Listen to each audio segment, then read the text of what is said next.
première image de vous parler de cette peinture, qui est une peinture qui fait 82 cm sur 62 cm, qui est conservée au Wallraf Museum à Cologne, et qui est une peinture de Rembrandt, qui est un des autoportraits de Rembrandt, a priori l'avant-dernier, en sachant que Rembrandt a fait un peu plus de 90 autoportraits dans sa vie, et que celui-ci est un des derniers, qui est à l'origine sans titre.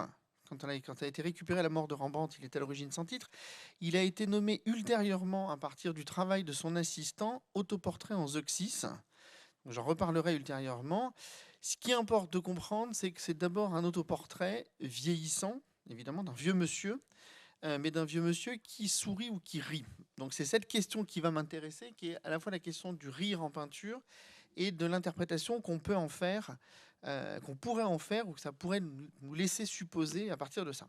Alors après, je vous parlerai évidemment de la composition du tableau et de la structure générale du tableau.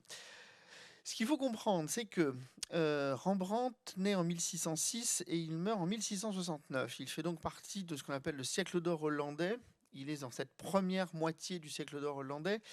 Et donc, en tant que peintre hollandais de la République hollandaise, il est évidemment en opposition avec le grand baroque triomphant catholique. Et donc, on a d'autres préoccupations en tant que peinture. Et ces préoccupations sont évidemment celles du vivant, de la réalité et d'un certain nombre de principes qui appartiennent à cette économie générale du vivant. On connaît par exemple les deux grands tableaux de Rembrandt qui sont la Ronde de nuit, qui n'est pas une ronde de nuit, mais qui est en fait une ronde d'une guilde et d'une société d'arquebusiers, qui est en fait une société de protection civile, en gros, ce qu'on pourrait appeler.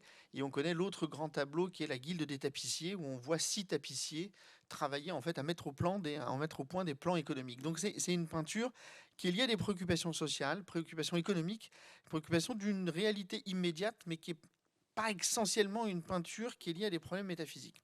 À l'intérieur de ce grand travail de Rembrandt, il y a la question de l'autoportrait, c'est-à-dire que vous avez à peu près 90 autoportraits qui vont structurer la vie de Rembrandt.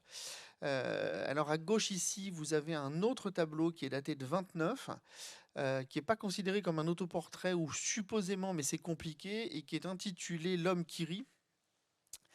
Qui est un petit format, qui est un tout petit format qui fait 16 par 13 et qui est une huile sur cuivre, tout petit format. Et à droite, vous avez cette fois-ci un autoportrait, le fameux autoportrait aux cheveux frisés, qui date de 1628. Donc évidemment, il est jeune, il a 22 ans à ce moment-là, et qui est là aussi un tout petit format, qui est un 23 par 19.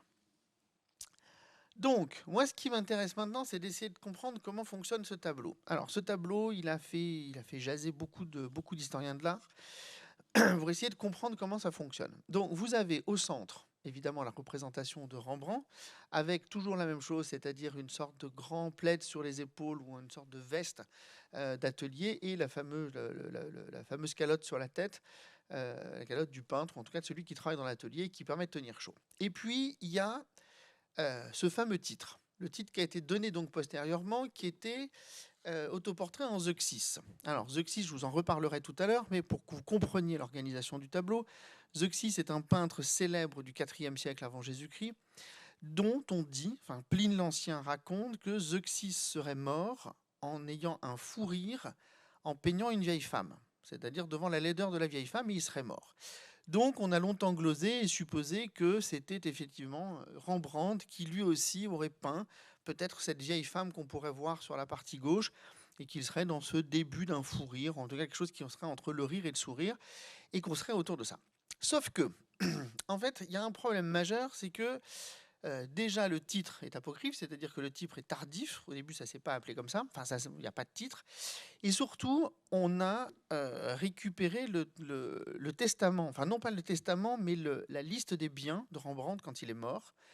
Et on savait, et on savait que quand il est mort, on savait dans la liste des biens qui lui appartenaient, on savait qu'il possédait en fait un buste d'Héraclite. Ouais, dis-moi. Certaines oui, certaines non. Il y en a plein qui sont pas titrés. Par exemple, comme la Ronde de nuit, qui n'était pas du, qui normalement qui est un tableau d'un groupe de protection civile. Et c'est tardivement, parce que le tableau a été très très mal conservé, et le tableau s'est obscurci avec le temps, et donc on l'a appelé au XVIIIe siècle la Ronde de nuit, parce qu'on était persuadé que le tableau était tellement obscur que c'était une ronde de nuit, alors que pas du tout. Quand le tableau a été nettoyé au milieu du XXe siècle, on s'est rendu compte en fait que non, c'était juste des gardes qui sortaient d'un bâtiment et qui apparaissaient en pleine lumière et qui avaient absolument ça. Donc il y a une partie des tableaux qui sont pas titrés, notamment les autoportraits ne présentent pas obligatoirement de titre. Le tableau, l'image précédente que je vous ai montrée, qui s'appelle L'homme qui rit. Bon, voilà, c'est des titres qui sont voilà, ça fait partie aussi de cet héritage de pièces qui sont aussi des objets qui sont faits dans l'espace privé et qui n'ont pas obligatoirement de titre. Donc, cette question, c'est qu'il est probable, peut-être, qu'il y ait une relation avec Zeuxis. Il est probable qu'il n'y en ait pas non plus. Alors, moi, l'hypothèse que je peux faire, qui n'est pas la seule, hein, il y a un certain nombre d'historiens qui la font, c'est donc de considérer que dans la liste de l'héritage de Rembrandt, il y avait ce buste d'Héraclite. Okay, et que ce que vous voyez sur la gauche, en fait, eh ben, c'est le buste d'Héraclite qui est là. Et donc, ça voudrait dire, à partir de ce moment-là, l'hypothèse serait la suivante. L'hypothèse serait donc que ce ne serait plus une peinture de Rembrandt en Zeuxis, mais ce serait à partir de là une peinture de Rembrandt en Démocrite face à Héraclite. Alors, je vais essayer de vous expliquer comment les choses se font, etc. Dans un premier temps, ce que je me suis amusé à faire, comme d'habitude, c'est que je me suis amusé en fait à essayer de comprendre la structure du tableau. Le point rouge que vous voyez à gauche, c'est le centre absolu du tableau en prenant la totalité du format du tableau, c'est-à-dire 85 par 62 cm. Le point rouge que vous voyez à droite, c'est le centre du tableau si je retire la bande de gauche qui fait 5 cm, et c'est la bande où il y a ce profil qui reste. Et dans ce cas-là, vous auriez un tableau qui serait un tableau exclusivement d'un portrait sans le portrait d'Héraclite.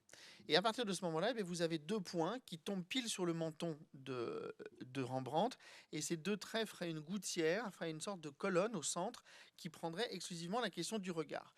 Donc, ce qui signifierait comme hypothèse que le point central du tableau, ou l'élément le plus central du tableau, est un problème du regard, est un problème de l'interprétation du regard.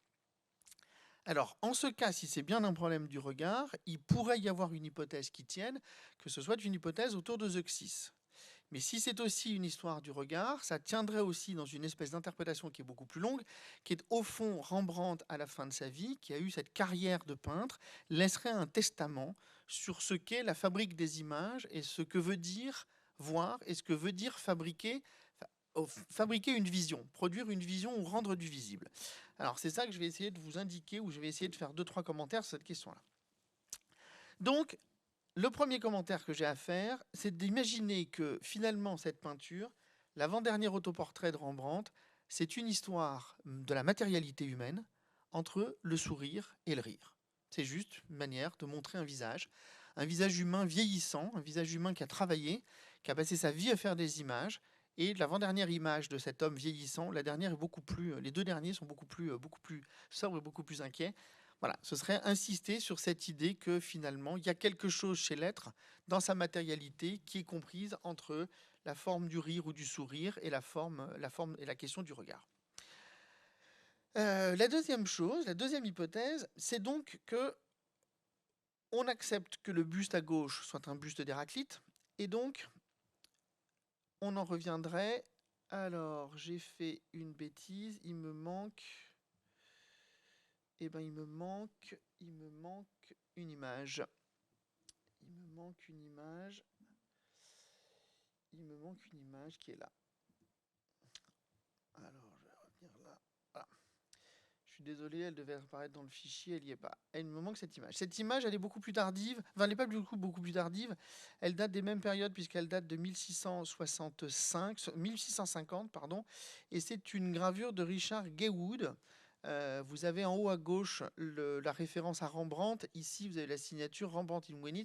Et vous avez Gaywood Fetchit, c'est-à-dire que la gravure a été réalisée par Gaywood.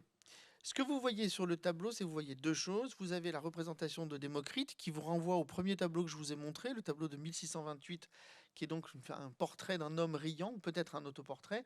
Et à gauche, vous avez la figure d'Héraclite.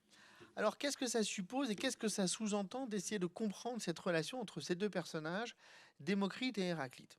Ce qu'il faut comprendre, c'est que les deux sont ce qu'on appelle des philosophes présocratiques. Okay, c'est-à-dire c'est avant la formation de ce qu'on appelle la philosophie et avant la catégorisation des questions du regard.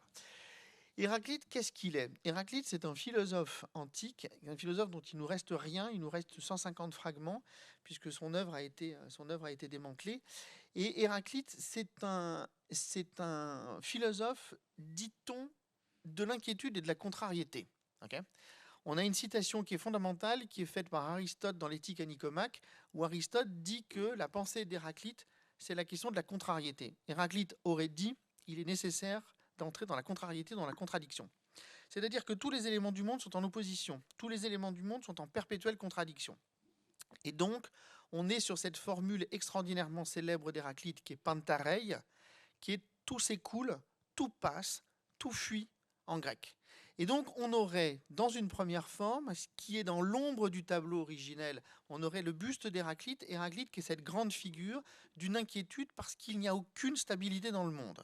Okay. Figure vieillissante d'un Rembrandt qui prend acte de cet écoulement des choses du monde et qui prend acte que l'image est dans un rapport difficile ou contradictoire à la captation de cet écoulement. Et de l'autre côté, vous avez Démocrite. Alors Démocrite, on est sur un autre rapport.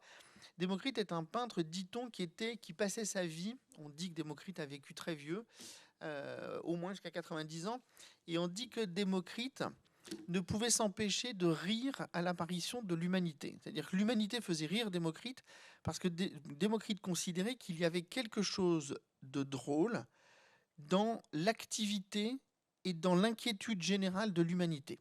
Okay. Et donc, mon hypothèse, s'il y a une hypothèse possible, l'hypothèse serait qu'on aurait ici, en fait, une double articulation. On aurait dans ce tableau, en fait, la possibilité de comprendre qu'on a une histoire du visible, on a une histoire importante du visible, et que cette histoire du visible, elle dit quelque chose à partir de deux références, qui est la référence d'Héraclite, l'instabilité du monde, et deux, la référence à Démocrite, où de toute façon, une fois qu'on a compris l'instabilité du monde, il ne reste qu'une chose, c'est d'en rire. De profondément supposer qu'il n'y a qu'une possibilité de rire. Et au milieu, ce qui fait synthèse, ce qui permet de tenir l'équation incertaine entre les deux, et bien ce qui fait synthèse, c'est la vue, c'est le regard. Et à partir de ça, la production d'images. Et que Rembrandt, ce serait une forme de testament chez Rembrandt, de considérer qu'il y a dans la possibilité de l'image quelque chose qui viendrait tenir un instant d'une résolution entre l'infinie instabilité du monde et la dimension profondément risible ou parodique de cette instabilité. Et donc on aurait, voilà, dans l'ombre du tableau, l'ombre d'Héraclite, l'ombre de l'inquiétude, et pour autant vieillissant, la seule chose qui compte, c'est le rire sur le monde et le rire sur les éléments du monde. Troisième hypothèse, considérer cette fois-ci qu'il y a quelque chose à voir avec ce qui est indiqué dans le titre posthume, qui est donc autoportrait en Zeuxis. Donc je vous l'ai dit tout à l'heure, Zeuxis est connu, dit Pline, est connu parce qu'il serait mort en ayant un fou rire en peignant une vieille femme. Okay. Alors, qu'est-ce qui est important chez Zeuxis? Zeuxis, on connaît cette anecdote sur Zeuxis et on connaît deux autres anecdotes. Une anecdote qui est donnée par Aristote dans la Poétique, où Aristote dit que Zeuxis est un, certes, bon peintre, mais c'est un mauvais peintre parce que c'est un être qui n'est pas moral. Okay. C'est un être qui n'est pas moral parce que ce qui intéresse Zeuxis, c'est la perfection de la représentation. Okay, mais donc pas la dimension morale du sujet. Et la troisième anecdote qu'on connaît autour de Zeuxis, c'est le fameux concours entre Zeuxis et Parasios. Donc on imagine que, étant donné que Zeuxis est mort vers 406 et que la grande activité maximale de Parasios, on est entre 400 et 406 et 396 avant Jésus-Christ, on est à peu près dans l'idée que c'est vers 400 que les choses ont pu avoir lieu. On sait qu'il y a eu un concours, enfin quelque chose nous dit qu'il y a eu un concours et que Zeuxis aurait présenté une fresque et sur cette fresque il y aurait eu des raisins peints. Et que les raisins, les oiseaux seraient venus picorer les raisins. Et donc Zeuxis, persuadé qu'il avait gagné, puisqu'il avait réussi à tromper la nature, Zeuxis s'agace parce qu'il ne comprend pas pourquoi on ne présente pas l'œuvre suivante, qui est celle de Parasios, et il tente de mettre avec sa main, d'ouvrir un rideau pour que quelque chose apparaisse. Or, il n'y a pas de rideau, puisque le rideau est un faux rideau. Le rideau a été peint par son rival, Parasios, sur le mur. Et donc, il y a une conclusion à tout ça qui dit que Zeuxis a perdu, parce que Zeuxis n'a réussi à tromper que la nature, alors que Parasios aurait réussi à tromper l'humain. Donc, on aurait derrière, en somme, de second plan, dans cette histoire de ce tableau de Rembrandt, une sorte de deuxième de deuxième testament, si vous voulez, sur l'histoire de la peinture et l'histoire de l'image, qui est un problème sur l'histoire de la représentation et sur l'histoire de la vérité dans la représentation. Il n'y a pas de vérité dans la représentation, puisque tout prête évidemment ou à erreur, ou en tout cas à une parodie. Et c'est probablement ce qui est indiqué dans ce tableau, qui est de ce sourire, qui est évidemment pas un fou rire chez Rembrandt, mais qui est plus un sourire un peu narquois, qui indiquerait qu'effectivement, ben ouais, il n'y a pas, comme il n'y a pas de stabilité, il ne peut pas y avoir autre chose qu'un nécessaire regard parodique sur les objets images, qu'il faut maintenir ce sourire devant les objets images, devant toute image. Donc il y a cet héritage et cette fascination, c'est-à-dire que tout le XVIe siècle est fasciné par cette chose, c'est-à-dire cette ambiguïté. Qu'est-ce que je fais en tant que peintre, en tant que celui qui produit des images? Est-ce que je capte le réel? Est-ce que je dis quelque chose du monde? Ou est-ce qu'au contraire, j'insiste quelque chose sur une manière avec laquelle je regarde le monde? Il me semble que le coup de génie de Rembrandt ici, c'est d'indiquer rien d'autre sur la représentation de la réalité que comme manière de dire la façon avec laquelle il se tient devant cette réalité. Et en fait, il ne fait pas une image du monde, mais au contraire, il fait une image de la manière avec laquelle il se tient avec le monde. Alors, pour essayer de vous prouver ce que j'essaye de vous dire, en 1685, le dernier élève de Rembrandt, qui s'appelait Arndt von Gelder, va faire cette peinture, qui lui sera indiqué portrait en Zeuxis. Et donc, on voit l'étudiant de Rembrandt, Arndt von Gelder, qui est en train de rire en peignant le tableau qui est derrière et en peignant une vieille femme supposément laide, reprenant évidemment la grande anecdote de Pline où Zeuxis serait mort. Et je vous présente deux dernières images pour clore le processus, donc pour imaginer donc, de manière conclusive que cette image de Rembrandt est donc une sorte de testament qui indiquerait deux choses. Je répète, la première qui est qu'effectivement le centre de la préoccupation de celui qui fait des images, c'est bien l'expérience matérielle du regard et bien l'expérience matérielle du rire produit sur les éléments du monde, c'est-à-dire que les éléments du monde produisent quelque chose de sensible, produisent une émotion sensible sur les êtres, et que parmi ces émotions sensibles, le rire qui a été rejeté, puisqu'on sait que dans la tradition, le rire a été rejeté, le chapitre sur la comédie d'Aristote a été détruit, etc., et bien que le rire deviendrait un élément fondateur de la question de l'image et de la construction de l'image et la construction du regard. Et la deuxième chose, c'est qu'on aurait un triple héritage sur la question de l'Antiquité, c'est-à-dire on aurait un héritage à la fois philosophique, d'une opposition entre Démocrite et Héraclite, entre la stabilité et l'instabilité du monde, et derrière une question qui renverrait à la tradition de Zeuxis. Zeuxis dit quelque chose du monde, Zeuxis dit quelque chose de la manière avec laquelle on capte le monde, parce que Zeuxis dit quelque chose du côté de la technique. Ce que fait Gelder, c'est de lire à la lettre l'histoire de Zeuxis. C'est pour ça qu'entre le tableau de Gelder et le tableau de Rembrandt, il y a une différence fondamentale, c'est-à-dire que ce tableau-ci est beaucoup moins intéressant que celui-ci parce que le rire est beaucoup plus prégnant dans celui-ci que dans l'autre. Et ensuite, je vous montre deux autres images qui sont exactement contemporaines de la période où Rembrandt va mourir. Donc, c'est-à-dire le premier est un tableau qui date de 1658, qui est un tableau d'Adrian van der Spelt, qui est celui-ci, tableau extrêmement connu, qui est donc littéralement la mise en scène du processus chez Zeuxis. Donc, c'est-à-dire là, il ne s'agit pas de raisin, mais il s'agit de fleurs et un rideau devant. On est sur un rapport de trompe-l'œil et sur un rapport extraordinairement matériel. C'est-à-dire que le peintre ou le faiseur d'images ne fait rien d'autre que d'essayer de copier la réalité au plus parfait de ce que la réalité est. Okay. La question, c'est à mon sens, ce qui est l'héritage de Rembrandt, c'est que Rembrandt nous dit que produire ceci est une erreur. C'est pas produire ceci qui est intéressant. Et c'est probablement ce qui est indiqué dans la dernière œuvre que je vous présente, qui est une œuvre qui date de 1666, et qui est une œuvre de Vermeer de Delft, que vous connaissez sans doute, qui est un assez grand tableau, puisque c'est le plus grand format que Vermeer de Delft n'ait jamais fait, qui est un format qui fait 100 par 120, et qui est un tableau qui s'appelle dans la tradition, qui s'appelle l'art de la peinture, et qui dit exactement ce qu'on vient de faire, c'est-à-dire que la question de la peinture, c'est toujours un double enjeu. La question de l'image est toujours un double enjeu. Est-ce que c'est l'enjeu du rideau ou est-ce que c'est l'enjeu de la manière avec laquelle quelque chose se passe derrière le rideau? Est-ce que l'enjeu de l'image, c'est capter le monde, ou est-ce que l'enjeu de l'image, c'est capter la manière avec laquelle je reste et je demeure dans le monde? Et je crois que cette image de Vermeer, elle répond à une préoccupation qui est celle du XVIIe siècle, cette préoccupation très angoissante de se tenir à l'intérieur de ça et de devoir produire quelque chose à partir d'une représentation. Et je crois conclusivement que ce qui est fascinant chez Rembrandt, c'est évidemment dans ce tableau cette espèce de sourire, de rire qui se maintient quoi qu'il en soit et qui ne cesse de hanter l'histoire de l'image et qui ne cesse de hanter la manière avec laquelle nous faisons des images.